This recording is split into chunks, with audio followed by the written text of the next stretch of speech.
السلام علیکم ورحمۃ اللہ وبرکاتہ۔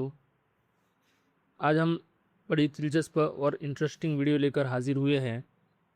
آج کی ویڈیو میں ہم صحابی رسول حضرت عبد الرحمن بن عوف رضی اللہ عنہ اور سب سے بڑے یوٹیوبر مسٹر بیسٹ کے درمیان اس بات میں ظاہری موازنہ کرنے والے ہیں کہ ان میں سے کس نے اپنی ذاتی مال میں سے ایک ہی موقع پر لوگوں کی مدد میں زیادہ خرچ کیا۔ یہ موازنہ رتبے، مقام، فضیلت یا شخصیت کا موازنہ ہرگز نہیں ہے، بلکہ یہ صرف ظاہری پیسوں کے اعتبار سے موازنہ ہے۔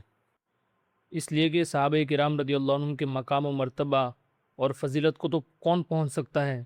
صحابہ کرام رضی اللہ عنہ کی فضیلت کو سمجھنے کے لیے تو صرف وہ حدیث کافی ہے جس میں اللہ کے رسول صلی اللہ علیہ وسلم نے فرمایا فَإِنَّ أَحَدَكُمْ لَوْ أَنفَقَ مِثْلَ أُحُدٍ ذَهَبًا لَمْ يُدْرِكْ مُدَّ أَحَدِهِمْ وَلَا نِصْفَهُ، کہ اگر یہ بعد والے لوگوں کو کہا جا رہا ہے کہ اگر تم میں سے کوئی احد پہاڑ کے برابر بھی اگر سونا خرچ کرے تو ان صحابہ کرام رضی اللہ عنہ میں سے کسی ایک کے ایک مد یا آدھے مد کے ثواب یا فضیلت کو نہیں پہنچ سکتا ہے۔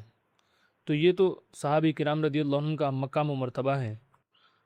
اور چونکہ صحابہ کرام رضی اللہ عنہ نے جو صدقات و خیرات کیے ہیں وہ درہم و دینار کے ذریعے کیے ہیں، اور آج کل اس وقت تک یہ درہم و دینار رائج نہیں ہے، تو آج کے حساب سے ان صدقات و خیرات کے کتنے روپیے اور کتنے ڈالر ہو سکتے ہیں اس کا بھی ہم حساب کریں گے۔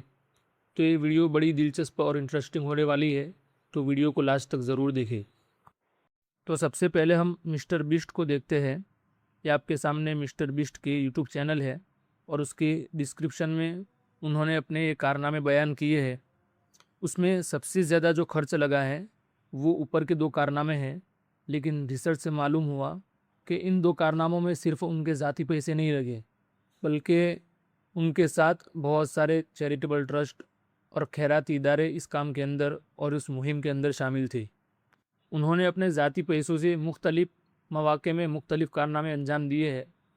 اس میں سب سے زیادہ جو پیسے لگے ہیں اس رپورٹ کے مطابق وہ 100 گھر بنانے کے اندر لگے ہیں۔ انہوں نے جو گھر بنائے ہیں وہ غریب اور کمزور قسم کے خاندانوں کے لیے گھر بنائے ہیں، اس لیے یہ گھر سادہ ہے لیکن معیاری گھر ہے، پرتعیش گھر نہیں ہے۔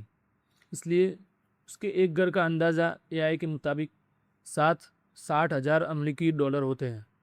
اس حساب سے 100 گھروں کا جو خرچ ہے وہ 6 ملین امریکی ڈالر یعنی 60 لاکھ امریکی ڈالر ہوتا ہے۔ تو گویا کہ مسٹر بیسٹ نے لوگوں کی مدد کے اندر ایک ہی وقت کے اندر 6 ملین ڈالر خرچ کیے ہیں۔ اب ہم حضرت عبد الرحمن بن عوف رضی اللہ عنہ کو دیکھتے ہیں۔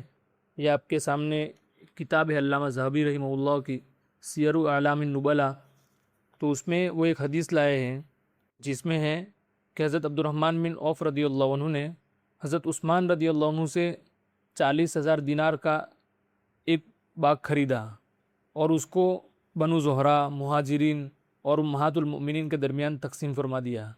گویا کہ حضرت عبد الرحمن بن عوف رضی اللہ عنہ نے ایک ہی وقت میں 40,000 دینار صدقہ کیا۔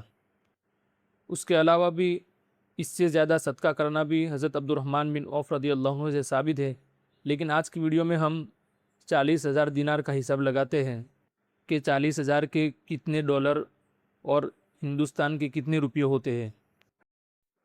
اس کے لیے سب سے پہلے ہم یہ جانیں گے کہ آج کل ایک دینار کا وزن کیا ہوتا ہے۔ تو آج کے حساب سے ایک دینار کا وزن 4 گرام 374 ملی گرام ہوتا ہے۔ اگر ہم اس کو 40,000 میں ضربہ دیں گے تو یہ 1,34,960 روپے ہوتے ہیں، اور اگر ہم ان گراموں کو کلو کے اندر تقسیم کریں تو یہ تقریباً 134 کلو سونا بنتا ہے۔ اگر ہم 134 کلو سونے کو 1,30,304 ڈالر میں ضربہ دیتے ہیں تو یہ 1,75,85,827 ڈالر بنتا ہے، گویا کہ 17 ملین ڈالر بنتے ہیں۔ تو اس سے یہ معلوم ہوا کہ حضرت عبد الرحمن بن عوف رضی اللہ عنہ نے ایک ہی وقت کے اندر 17 ملین ڈالر لوگوں کی مدد کے اندر خرچ کیے۔ اور اگر ہم اس کو ہندوستانی روپیوں کے اندر اگر دیکھیں تو یہ تقریباً 1698 ملین ہندوستانی روپیے بنتے ہیں۔ اس سے اندازہ لگایا جا سکتا ہے کہ حضرت عبد الرحمن بن عوف رضی اللہ عنہ نے اللہ کی رضا کے لیے لوگوں کی مدد میں کتنے زیادہ پیسے خرچ کیے ہیں۔ یہ صحابہ کرام رضی اللہ عنہم ہمارے لیے آئیڈیل اور نمونہ ہے۔ اگر اللہ تعالیٰ نے ہمیں بھی اپنی نعمتوں سے نوازا ہے تو ہم بھی ان صحابہ کرام رضی اللہ عنہم اجمعین کی طرح اللہ کے لیے اللہ کے راستے میں خوب خرچ کریں۔ امید ہے کہ آپ کو ہماری ویڈیو پسند آئی ہوگی۔ اگر ویڈیو پسند آئی ہو تو لائک کریں اور شیئر کریں، اور اگر چینل پر نئے ہیں تو ایسی تحقیق پر مبنی اسلامی معلومات اور دینی مسائل جاننے کے لیے ہمارے چینل کو ضرور سبسکرائب کریں۔ اور اگر آپ کو کوئی دینی مسئلہ پوچھنا ہو یا کوئی دینی بات پوچھنی ہو تو کمنٹ میں ضرور بتائیں۔ السلام علیکم ورحمۃ اللہ وبرکاتہ۔